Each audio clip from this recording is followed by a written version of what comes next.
Depuis décembre 2016, le musée Antoine Vivenel a réouvert 3 petites salles qui permettent de présenter d'une manière plus didactique et plus moderne les documents et les vestiges archéologiques du site gallo-romain de Chanlieu.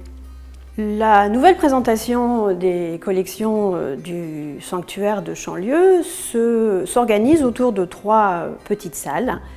La première salle permet de comprendre la situation géographique du lieu ainsi que le contexte des fouilles qui remontent à 1850. Une maquette permet d'appréhender le site et de comprendre l'implantation du lieu avec notamment les 3 grands bâtiments publics qui étaient construits au IIe siècle après Jésus-Christ.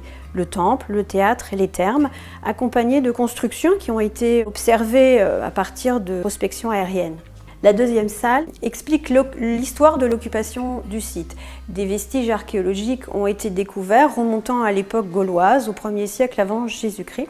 Après la conquête, le premier temple en pierre est construit et il en subsiste aujourd'hui des fragments provenant du décor architectural et des peintures qui ornaient la salle centrale de ce temple.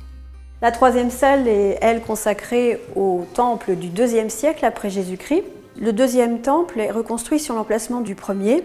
Il est beaucoup plus imposant, plus grand, et son décor, d'une très grande qualité, présente un programme de divinités et de monstres mêlés, dont l'iconographie n'est pas toujours très facile à identifier. On peut voir notamment certains blocs qui proviennent de la frise, qui courait en haut du temple et qui présentaient un cortège de personnages accompagnés de monstres marins. Un des blocs les plus émouvants est sans doute celui représentant une bacchante dansante de dos et qui devait accompagner le cortège du dieu Bacchus.